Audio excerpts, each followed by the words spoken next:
মুসুর ডাল দিয়ে যে এত সুন্দর চিলা বা ধোসা বানানো যায়, একবার না বানালে আপনারা বিশ্বাসই করতে পারবেন না। ছোট বড় সবাই পছন্দ করে খাবে মুসুর ডাল দিয়ে বানানো এই চিলা বা ধোসা। আপনারা পরিবেশন করবেন নারকেলের চাটনির সাথে।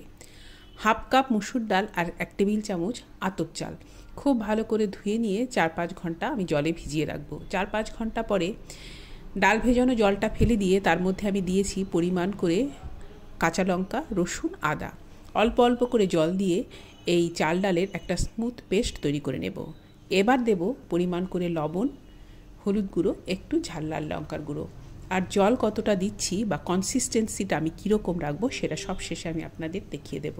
আমার রেসিপি ভালো লাগলে আমার চ্যানেলটিকে সাবস্ক্রাইব করে বেল বাটনে প্রেস করে আমার সাথেই থাকার অনুরোধ করব আপনাদের। এই দেখুন কনসিস্টেন্সিটা কিন্তু এরকম হবে, না খুব বেশি ভারী না খুব বেশি পাতলা। ননস্টিক একটা প্যান গরম করে নিয়েছি।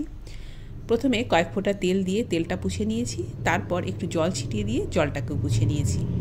1 হাতা ব্যাটার দিয়ে এইভাবে ঘুরিয়ে ঘুরিয়ে প্যানের মধ্যে ছড়িয়ে দেব। আমার প্যানটা ছোট তাই আমি এখানে 1 হাতা ব্যাটার দিয়েছি। আপনাদের যদি বড় প্যান হয় তাহলে আরও একটু বেশি দিতে হবে।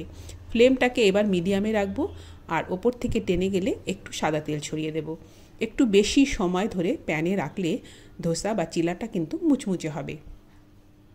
নারকেলের চাটনির সাথে পরিবেশন করুন, সবাই পছন্দ করে খাবে।